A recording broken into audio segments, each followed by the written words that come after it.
Je dois vous faire un aveu.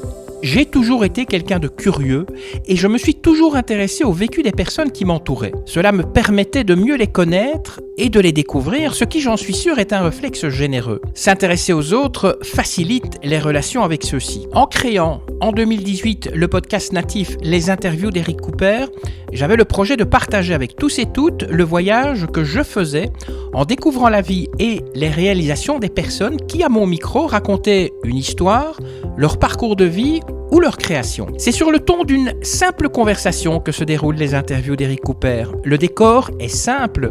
La terrasse d'un café, un musée, un parc, une gare.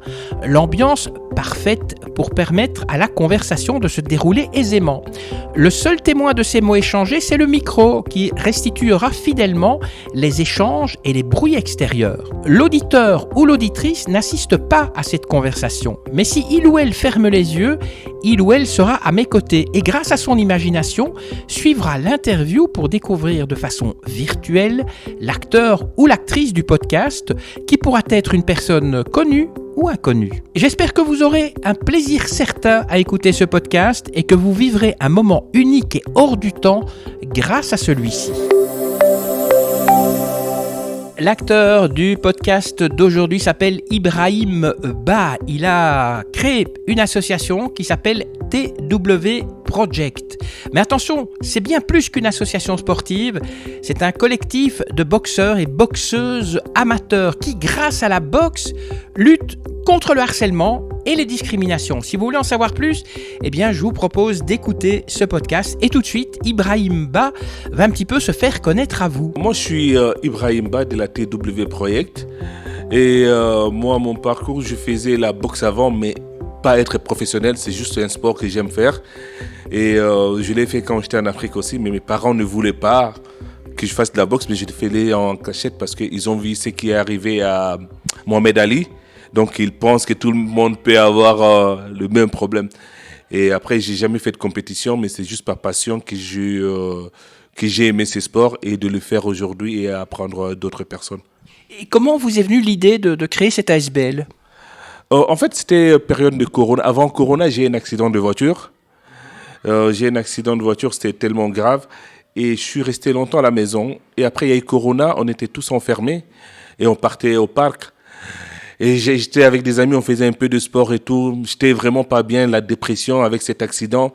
J'ai failli mourir. Et c'est à ce moment que je commençais à porter mes gants de boxe au parc. Je commençais à entraîner d'autres personnes. On commençait à filmer et mettre ces vidéos sur Facebook. Et c'est comme ça, c'est parti. Et fin de compte, je dis, écoute, maintenant j'ai beaucoup de gens qui viennent ici. Pourquoi pas faire autre chose? Et j'ai eu 2 filles qui étaient dans mon quartier ici à Etterbeek. À chaque fois que je voyais ces filles, j'ai dit, pourquoi vous ne venez pas vous entraîner avec moi au lieu de rester ici toute la journée? Ça a pris du temps pour qu'elles viennent, mais quand elles ont commencé, j'ai dit, écoute, je vais utiliser ça pour le harcèlement. Parce que j'ai compris la vie qu'ils menaient. J'ai dit, non, ça va aider. Mais j'ai vu les changements dans la vie de ces personnes. Et c'est à ce moment-là, j'ai dit, non, il faut faire un petit ASBL et d'aller de l'avant. Et quel est en fait l'objectif de votre ASBL ? En fait, nous, c'est lutter contre le harcèlement à travers la boxe. Donc, on t'apprend comment te battre, mais pas aller combattre dehors. Tu veux vraiment avoir confiance en soi. C'est ça vraiment le but. Et en plus, les personnes qui sont victimes d'harcèlement, on les aide à libérer la parole. Donc, tu as appris, tu peux t'entraîner avec d'autres personnes et à un moment, on peut aller du côté, parler, ils nous expliquent ce qui se passe, ce qui a changé. Et il y a tas de choses, il y a tas de facteurs qui se passent. Et à ce moment-là, les gens, ils ont tellement confiance et tout, et ils arrivent à s'exprimer. C'est ça qui est bien ici. En Belgique, d'après une étude récente, 1 enfant sur 5 est harcelé. Comment est-ce que vous réagissez en fait face à cette situation ? Je pense que c'est quelque chose de triste. Le problème, c'est que la plupart des gens qui sont harcelés n'en parlent pas. Tu vois ? Et même quand ils en parlent, souvent, moi, ce qu'ils me disent souvent, les parents vont à l'école, ils vont faire le show, ou bien les profs ne veulent pas que ça sorte de l'école. Parce que l'école aussi regarde son image, tout, et tout ça, ça compte aussi. Et c'est vraiment triste qu'on voit vraiment un enfant sur 5 subir le harcèlement. Ça, c'est quelque chose vraiment qui m'attriste. Et pourquoi est-ce que vous avez choisi la boxe et pas un sport d'équipe comme le football, par exemple ? Je pense que la boxe, c'est quelque chose de tellement facile à apprendre et tu n'as pas besoin d'un grand espace. Donc, tu peux avoir une personne qui est harcelée et la personne qui harcèle, toutes ces personnes, ils ont besoin d'aide. Donc, je les mets ensemble, ils vont commencer à s'entraîner ensemble. Et déjà, ils apprennent à se connaître. Toi qui penses que tu es plus fort que l'autre, tu n'es pas plus fort que lui, c'est juste, c'est effet groupe. Ils sont dans un groupe, il va embêter une ou deux personnes, c'est comme ça. Mais sinon, quand ils sont tout seuls, c'est des gens qui sont tranquilles. Mais ils ont besoin d'aide eux aussi. Ce n'est pas parce ils harcèlent les autres, il faut les abandonner, les amener je ne sais pas où. Il faut les aider eux aussi. On entend parfois dans le public que la boxe a mauvaise réputation parce qu'on reçoit des coups et que ça entraîne des problèmes de santé. Là encore, c'est la question, pourquoi avoir choisi la boxe? Parce qu'il y a quand même un danger quand même avec la boxe, non? Je sais que je veux dire, il y a pas, comme je vous dis, moi j'ai fait un accident de voiture, je ne savais pas que j'allais faire l'accident ces jours-là. Donc partout, tout ce qu'on fait, même vous pouvez réveiller de votre lit, vous pouvez tomber, vous pouvez faire du mal. Donc la boxe, c'est un sport comme tous les sports. Au foot, il y a des gens qui se cassent les jambes, c'est vraiment, c'est pas, moi je pense pas que c'est quelque chose que les gens devraient réfléchir à ça. Comment on appelle le fatal, ça peut arriver partout. Donc, on ne peut pas y échapper. Si ça peut t'arriver, ça va t'arriver. Mais nous, on trouve que la boxe, c'est vraiment avec les yeux. Tu arrives à regarder autour de toi. Donc, tu as une bonne vision de ce qui se passe à côté de toi et devant toi. Donc, c'est ça, la boxe, on trouve que c'est tellement facile et agréable. Comment les parents réagissent lorsque leur enfant vient leur dire, voilà, je vais gagner confiance en moi, je vais faire de la boxe? Et c'est merci, merci, merci. Mon enfant a changé, merci, merci. On va continuer à venir. Il y a des enfants, ils ont commencé ici, ils avaient 10, 11 ans. Aujourd'hui, c'est des ados et tout. Ils ne viennent plus parce qu'ils ont confiance en eux. Ils commencent à faire de la boxe ailleurs pour être vraiment des professionnels. Oui, donc ça veut dire qu'ici, il n'y a pas de compétition. Ici, chez nous, il n'y a pas de compétition. Apprendre la boxe, la confiance, c'est ça qu'on les apporte ici. Et libérer la parole. Est-ce que vous pouvez nous parler des campagnes de sensibilisation qui se déroulent uniquement? Est-ce qu'elles se déroulent uniquement dans les écoles, vos campagnes de sensibilisation? Pour le moment, c'est dans les écoles. En fait, les écoles nous appellent. On arrive là-bas, on fait nos activités. Chaque activité qu'on fait, ils ont des petits groupes. Quand on a fini de faire la boxe, on s'assoit, on parle de l'harcèlement. Il y a certains qui en parlent, il y a certains qui attendent quand il n'y a personne. Ils viennent me voir et on continue à parler. Et c'est comme ça que ça évolue. Alors, qu'est-ce qui fait qu'un enfant à l'école est harcelé? Est-ce que c'est une façon qu'il a de se comporter ou bien c'est le plus grand des hasards? On a décidé que c'est lui qui allait se faire harceler. Je pense que c'est les hasards parce que il y a certains, c'est les looks de vêtements, il y a certains, il y a beaucoup de facteurs qui rentrent dans un truc, mais c'est juste un fait de groupe. Parce qu'une seule personne, c'est difficile d'harceler une personne. Souvent, ils sont 4-5, il y a une victime qui est là, l'autre il est plus fort, ou bien on peut dire un peu gros, ils embêtent beaucoup, l'autre il est comme ça, il s'habille mal, l'autre il y a toujours quelque chose. Soit tu es plus intelligent en classe, les autres qui sont moins, on peut dire ça, qui embêtent les autres, c'est vraiment des facteurs différents. Mais ces personnes qui viennent chez nous, qui apprennent vraiment à faire la boxe, qui parlent avec moi, qui voient comment les autres ont évolué, qui apprennent aussi à parler avec d'autres personnes. Parce qu'ici, il y a des adultes et des enfants qui s'entraînent ensemble. C'est tout un changement. Est-ce que le changement est rapide? Je veux dire, quelqu'un qui vient chez vous, est-ce qu'il faut attendre plusieurs semaines, plusieurs mois avant qu'il y ait un changement et qu'elle se sente plus en confiance? Ici, ça ne prend pas de temps. Je n'ai pas vu une personne enfermée pendant 1 mois, 2 mois. Je n'ai pas vu ça ici. Souvent, je donne 5 cours à ces personnes. D'autres, vraiment, c'est parce que souvent, quand j'entraîne, on fait des petites blagues et tout. Les gens, ils commencent à rigoler. Je te mets en confiance. Tu trouves, et à ce moment, la personne me trouve accessible. Là, la personne peut me parler. Même s'il ne me parle pas direct, je vois ses sourires, je vois des trucs. Et 2, 3 entraînements, ce sont ces personnes qui changent, qui aident aussi à d'autres personnes quand ils arrivent, quand ils sont nouveaux. Et ceux qui sont harcelés, quand ils font de la boxe chez vous et qu'ils se retrouvent face à leur harceleur, qu'est-ce qu'ils leur disent? Arrête de m'ennuyer, je fais de la boxe? Ou bien ils sont quand même obligés d'être un peu violents? Ils ne deviennent pas violents. En fait, c'est leur attitude qui change. C'est juste avec les yeux. Toi qui m'harcèles, je te regarde juste avec les yeux. Parce que j'ai appris quelque chose, parce qu'on m'a parlé de quelque chose. Et donc, à ces moments-là, tu ne me fais pas peur. Donc, au début, ces gens-là l'embêtaient, ils regardaient, ils partaient, ils n'osaient pas. Mais là, il a confiance en lui. Il te regarde juste dans les yeux. La personne qui l'harcèle, il dit, mais attends, pourquoi il me regarde comme ça et tout? Il voit que ça a changé. Il y a quelque chose qui a changé. Mais il ne s'est pas fait pour aller se battre. On peut dire, on ne sait jamais. On ne sait jamais ce qui va se passer. Parce qu'au moment qu'une personne commence à te toucher, tu peux réagir autrement. Tu vois, ce n'est plus la même chose. Je préfère une personne qui réagit comme ça qu'une personne qui parle pas, qui va aller se suicider chez lui à la maison. Vous comprenez? Tu m'as fait du mal, mais dis ce que tu as envie de dire, mais ne me touche pas, ne viens pas me toucher, parle et tout. Mais je préfère ces gens comme ça qui peuvent réagir, mais qui vont aller se faire du mal à la maison. Donc vous dites carrément la boxe empêche les harcelés de se suicider. Ça empêche, parce qu'ils ont confiance maintenant. Ils ont une personne à parler. Ils peuvent parler avec leurs parents. On les conseille à la police aussi. Tu peux aller porter plainte. Il y a beaucoup de structures qui sont là. Il y a des numéros qu'on donne et tout. Et sur nos affiches et tout. Il y a des gens à parler. Il y a vos parents. Il faut en parler. C'est la solution. Il n'y a rien d'autre. Si tu n'en parles pas, tu vas le garder sur toi. Et qu'est-ce qui va se passer? Tu vas commencer à te mutiler. Tu vas commencer à te faire du mal. Tout autour de toi, les gens ne vont plus comprendre qui tu es. À la maison, à l'école, partout. Parce que tu gardes des choses pour toi. Il faut en parler. Comment est-ce que la team Wakanda collabore avec les établissements scolaires pour mettre en place justement des programmes de prévention de harcèlement? En fait, moi, anti-harcèlement plutôt. Pour le moment, nous, c'est sur les sites internet, les gens, certaines écoles, ils prennent contact avec nous et quand on arrive, on fait les activités, mais on n'a pas vraiment, pour le moment, on est encore nouveau, on n'a pas eu, on aimerait avoir accès avec la ministre de l'Éducation, vraiment voir comment on peut parler avec elle, voir comment on peut, même une fois par mois, aller dans les écoles différentes. Parce que nous, pour le moment, on n'a pas de subside, on fait tout de nous-mêmes. Donc, ce n'est pas facile. Mais à chaque fois qu'on nous appelle, on part, on arrive, on fait les activités. Et j'aimerais vraiment, s'il nous entend, que nous, on aimerait être en contact avec la Fédération Wallonie-Bruxelles, voir ce qu'on pourrait faire vraiment, parce qu'on a les outils. Mais c'est juste ces accès. Pour le moment, c'est un peu que les écoles vous appellent. Nous, on aimerait être vraiment reconnus dans ces écoles-là. À chaque fois, on pourrait venir faire ces activités, parler de ça. Parce que parler seulement, ce n'est pas assez.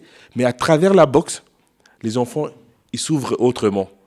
Mais à vous écouter, à voir un petit peu tout ce que vous faites, vous êtes un peu la seule initiative qui donne des résultats contre le harcèlement. Pour le moment, ce que je vois, c'est ça. Parce que moi, je ne connais pas d'autres. Je sais qu'il y a des ASBL qui existent sur le harcèlement. Vous pouvez venir parler. Si tu as quelque chose, tu peux aller chez eux. C'est comme les psys. Et nous, chez nous, ce n'est pas comme ça. On a des outils, la boxe. Après la boxe, on va parler. C'est ça qu'on fait. Parce que vous imaginez les jeunes, c'est bien que quand tu les parles, ils sont assis, vous commencez à les parler. Et à un moment, vous savez, surtout les ados, c'est pas facile. Mais ils ont besoin de quelque chose. Nous, on a compris c'est quoi ces choses. C'est donner une activité. On rigole. Je t'apporte cette confiance. À la fin, toi, tu m'expliques ce qui ne va pas dans ta vie et moi, je vais t'expliquer comment tu peux faire pour t'en sortir de ça. Même si on peut se voir juste une fois ou deux fois, mais au moins, je peux te diriger là où tu peux aller. Mes explications, mes conseils pourraient changer quelque chose dans la vie de ces personnes.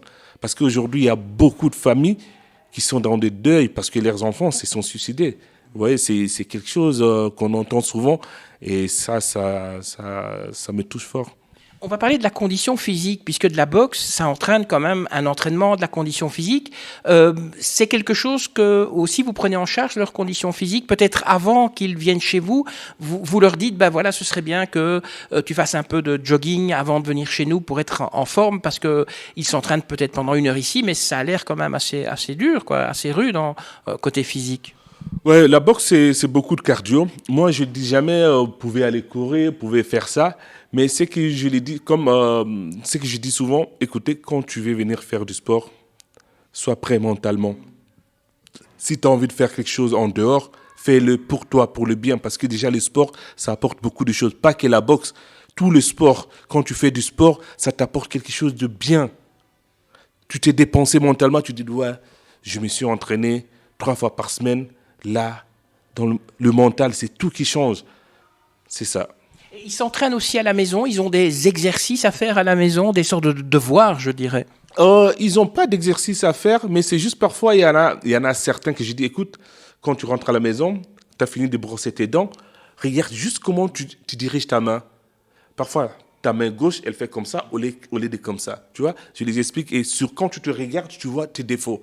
Et j'explique souvent des petits trucs comme ça. Et les gens, quand ils arrivent, ils disent « Ah, coach, j'ai fait ça, j'ai fait ça. » Et on commence à rigoler un peu et tout. Mais sinon, il n'y a pas de devoir, il n'y a pas d'autre chose. C'est juste la joie, la confiance. C'est ça qui est important ici.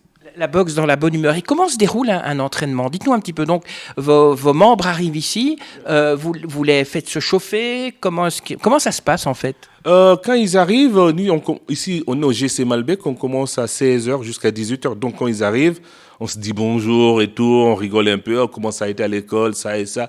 Et même, ils nous parlent des trucs. Ouais, hier, moi, j'ai ça, j'ai fait ça, la famille. Donc, ils t'expliquent tout, vous commencez à parler d'autres choses. Quand c'est 16h juste, j'ai dit, OK, maintenant c'est fini. On commence les étirements et tout. Ils vont courir un peu, on fait des petits trucs et tout, des petits jeux avant qu'on commence vraiment les entraînements. Après, je donne les exercices. La plupart, ils savent les exercices. Parfois, j'ai même pas besoin de les dire. Ils savent comment ça se passe. Là, je suis en train de parler avec vous. J'ai 2 gamines de 16 ans qui donnent cours là et tout. C'est ça qui est important. C'est principalement des filles qui sont membres chez vous. Enfin, du moins, aujourd'hui, je n'ai vu que des filles. Ouais, maintenant, si vous sortez un peu, vous allez voir, il y a des petits garçons qui sont rentrés. Et vous allez voir, il y a des mères de famille qui viennent avec leurs enfants. Il y a des garçons, il y a des personnes plus âgées qui viennent aussi. Donc, tout est mélangé ici chez nous. Est-ce que vous travaillez, on parlait des écoles, mais est-ce que vous travaillez avec d'autres organisations ou éventuellement les autorités pour renforcer votre impact dans la lutte contre le harcèlement? En fait, pour le moment, les autorités, c'est ça que je suis en train de dire. On a essayé d'envoyer plusieurs mails partout, mais vous savez, avec la politique, c'est pas facile. Mais nous, on aimerait vraiment qu'ils nous écoutent, qu'on ait accès. On a eu l'idée de créer ça. On a envie vraiment qu'ils nous aident, qu'ils nous apportent leur soutien. Ça veut dire, OK, vous avez eu l'idée de faire ça. Nous, maintenant, on va vous donner un endroit. On va vous donner ça parce que nous, on n'a pas une salle à nous pour dire, OK, les élèves qui sont à proximité, qui peuvent venir de temps en temps, venir chez nous s'entraîner, faire des activités. Tout ça, on n'a pas de salle, on n'a pas un bureau, on n'a pas tout ça. Mais tout, on fait de nous-mêmes. On aimerait vraiment qu'on soit aussi reconnu par la Fédération Wallonie de Bruxelles, la Flandre, et parce qu'il n'y a pas longtemps, j'ai donné cours à Guy Tervire, il y avait 96 élèves de 8h15 à 14h15. Donc, il y a besoin. Les gens, ils ont besoin de ça. Et cette activité de boxe que nous, on donne, parce que moi aussi, j'ai mon travail. Je travaille pour la commune de Uccle, mais je prends des congés, je prends de mes trucs pour aller vraiment faire ça. On dépense de notre argent pour aller dans ces endroits et parler de l'harcèlement et entraîner des gens. Vous êtes bénévole alors ici? Je peux dire comme ça parce qu'on n'a pas de subside, on n'a rien, c'est juste notre ASBL, on fonctionne comme ça. Et parfois on donne des petits cours et qu'on est payé, mais c'est juste ça qui nous aide, mais on n'a pas de subside pour le moment.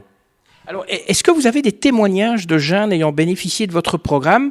Et est-ce que vous pourriez, par exemple, partager des histoires inspirantes avec certains? On pourrait peut-être aller en chercher une ou deux. Est-ce que je pourrais d'abord te demander ton prénom et ton âge? Je m'appelle Lilia et j'ai 8 ans.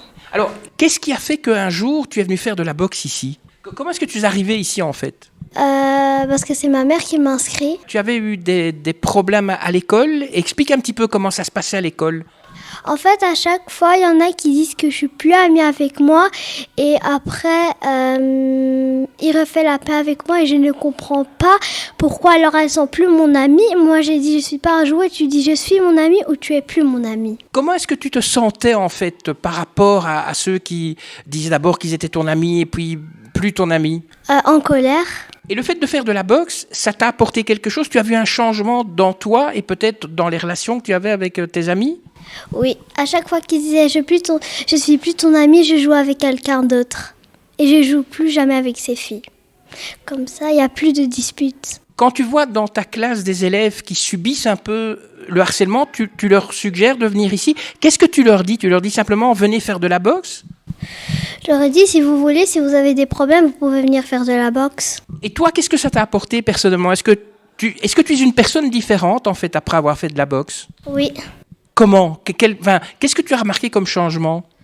Que à chaque fois qu'ils sont plus mon ami, je joue avec quelqu'un d'autre. Et il n'y a plus de disputes. Ok, parfait. Merci. La même chose, le prénom et l'âge. Je m'appelle Luna et j'ai 15 ans. Qu'est-ce qui a fait que tu es ici à faire de la boxe? Qu'est-ce qui t'a amené ici en fait? Ma maman a rencontré Ibrahim au foot de mon petit frère et il a dit qu'il faisait de la boxe, etc. Et du coup, ma mère, elle m'a inscrite, etc. Et donc voilà, c'est pour ça que ça m'a emmenée ici. Et tu subissais du harcèlement à l'école? Comment est-ce que ça se passait? À l'école, non, tout allait bien, etc. Mais c'était plus niveau moi. Enfin, je me sentais pas trop dans ma peau, etc. J'étais pas très, j'avais pas confiance en moi, etc. Enfin, c'est plus les hormones d'adolescent, je dirais. Et donc voilà, donc ça allait encore à l'école.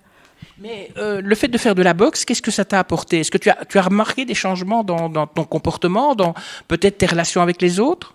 Oui, j'ai senti que j'avais plus confiance en moi, que j'arrivais plus à m'ouvrir, etc. Dire que quand il y avait des choses que j'acceptais pas trop, dire non, ou en tout cas, je vois vraiment un changement en moi. Je sais que je suis plus la même qu'avant, quoi. Donc voilà. Une dernière question, faire de la boxe ici, est-ce que ça te donne un jour envie de faire de la boxe peut-être comme sport, faire des combats, ou tu as envie juste de faire de la boxe ici? Non, j'irai pas vraiment aller autre part, mais je suis bien ici parce que c'est bien familial, c'est plus entouré, c'est plus pour s'amuser, se défouler un peu, que j'ai pas envie de me mettre dans un truc plus professionnel. Donc voilà. Comment est-ce que le public peut soutenir ou éventuellement s'impliquer dans les efforts de Team Wakanda pour lutter contre le harcèlement scolaire? En fait, on a notre site internet. Les gens peuvent prendre contact avec nous sur ces sites-là et on est vraiment accessible. Et une dernière question, quels sont les projets et comment vous voyez l'avenir? Je pense que l'avenir peut être meilleur et parce qu'on voit ces changements dans la vie de ces personnes. Si on arrive à avoir accès, vraiment, je pense que ça peut très bien se passer. Ça y est, c'est fini. Merci Ibrahim de nous avoir parlé de TW Project. Si vous voulez en savoir plus, n'hésitez pas à aller sur leur site twproject.be. Ils sont aussi présents sur Facebook et sur Instagram. Alors vous les auditeurs, votre rôle maintenant, votre action commence maintenant, puisque vous avez comme mission, après avoir écouté ce podcast, de le liker, de faire un commentaire, de le partager bien sûr si vous êtes sur les réseaux sociaux, et n'oubliez pas de vous abonner à la chaîne Les Interviews d'Eric Cooper, comme ça vous pourrez être tenu au courant de la publication d'un prochain podcast. Allez, sur ce, je vous laisse, comme je dis toujours, que la force soit avec vous et avec tous les autres, et je vous donne rendez-vous pour un prochain podcast. Bye bye.